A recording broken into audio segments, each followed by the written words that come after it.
खबर महाराष्ट्र से, जहां 48 सीटों में एक भी मुस्लिम प्रत्याशी को कांग्रेस का टिकट नहीं मिलने से नाराज कांग्रेस के नेता आरिफ नसीम खान ने इस लोकसभा चुनाव प्रचार नहीं करने का उन्होंने ऐलान कर दिया है और साथ ही उन्होंने पार्टी की प्रचार समिति से इस्तीफा भी दे दिया है। नसीम खान महाराष्ट्र कांग्रेस के कार्यकारी अध्यक्ष भी हैं, पूर्व मंत्री और पूर्व विधायक भी रह चुके हैं। तो ऐसे वक्त में जहां लोकसभा चुनाव चल रहा है, कांग्रेस के जो महाराष्ट्र के कार्यकारी अध्यक्ष हैं वो नाराज हैं और उन्होंने चुनाव प्रचार समिति से इस्तीफा दे दिया है। सुनील सिंह हमारे सहयोगी हमारे साथ जुड़ रहे हैं। सुनील, यहाँ पर एक तरफ हम जानते हैं 7 चरणों में मतदान है, 2 ही चरण हुए हैं, बाकी अभी शेष है। ऐसे में चुनाव के बीच आरिफ नसीम खान का चुनाव प्रचार समिति से इस्तीफा कांग्रेस के लिए कितना बड़ा नुकसान? जय, कांग्रेस के लिए बहुत बड़ा नुकसान है क्योंकि कांग्रेस के साथ अल्पसंख्यक समुदाय बड़ी संख्या में है।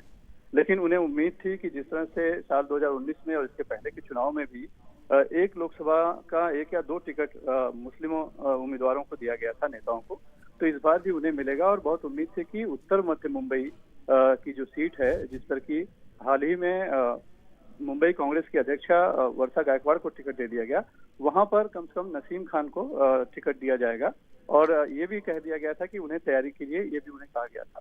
तो इस उम्मीद में थे, लेकिन जब उनकी उम्मीदवारी की घोषणा हो गई तो अब एक भावना जो मुस्लिम नेता हैं, कार्यकर्ता हैं कांग्रेस के, उनमें ये भर कर गई है कि कांग्रेस को मुस्लिमों का वोट तो चाहिए, तो फिर मुस्लिम कैंडिडेट क्यों नहीं देते।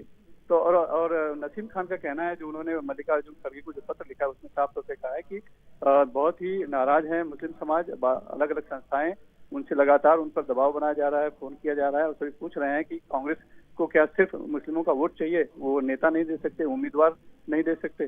तो इस लिहाज से बहुत दबाव में है। ये वजह है कि जो प्रचार समिति में उन्हें लिया गया है, तो अब वो स्टार प्रचारक के तौर पर कांग्रेस का प्रचार नहीं करेंगे चुनाव में, क्योंकि वो इस स्थिति में नहीं है। और 48 लोकसभा सीटें हैं मुंबई महाराष्ट्र में, उसमें से एक में भी मुस्लिमों को वोट नहीं दिया गया है, जबकि मुंबई में ही 6 लाख से ज्यादा 48 में से 17 पर कांग्रेस से लड़ रही है। बाकी जो अभी 2 क्योंकि चरणों का मतदान हो गया है, बाकी बचे हुए सीट पर उम्मीद की जाए कि क्या अभी भी कोई गुंजाइश है कि किसी मुस्लिम चेहरे को कांग्रेस उतार दे? देखिए, गुंजाइश से तो नकारा नहीं जा सकता, क्योंकि अभी भी उत्तर मुंबई लोकसभा की जो सीट है उस पर वो कांग्रेस के कोटे में गई है, लेकिन कांग्रेस ने अभी तक उस पर उम्मीदवार नहीं खड़ा किया है। दरअसल उत्तर मुंबई में दुविधा यह है कि कांग्रेस को कोई उम्मीदवार मिल ही नहीं रहा है। जिस तरह से पिछली बार 4,60,000 से ज्यादा मतों से गोपाल शेट्टी ने उर्मिला मातोंडकर को हराया था, उसके बाद कोई भी कांग्रेस का नेता यहाँ पर चुनाव लड़ने की हिम्मत नहीं कर रहा है। स्थानीय विधायक हैं असलम शेख, लेकिन उन्होंने भी उसके लिए कोई मांग नहीं की है। तो एक अगर बहुत नाराजगी हुई तो एक खाना पूर्ति के लिए भले दिया जा सकता है, लेकिन जो सीट थी उत्तर मध्य मुंबई, जहां पर की नसीम खान कड़े उम्मीदवार साबित हो सकते थे और कड़े की टक्कर दे सकते थे, वो सीट वर्षा गायकवाड़ को दिए जाने से मुस्लिम समाज नाराज है। उनको बड़ी उम्मीद थी कि नसीम खान को दी जाएगी तो कम से कम एक मुस्लिम चेहरा सामने होगा, जो कि मुस्लिम समाज कांग्रेस के साथ इतने वर्षों से और शिद्दत से जुड़ा हुआ है।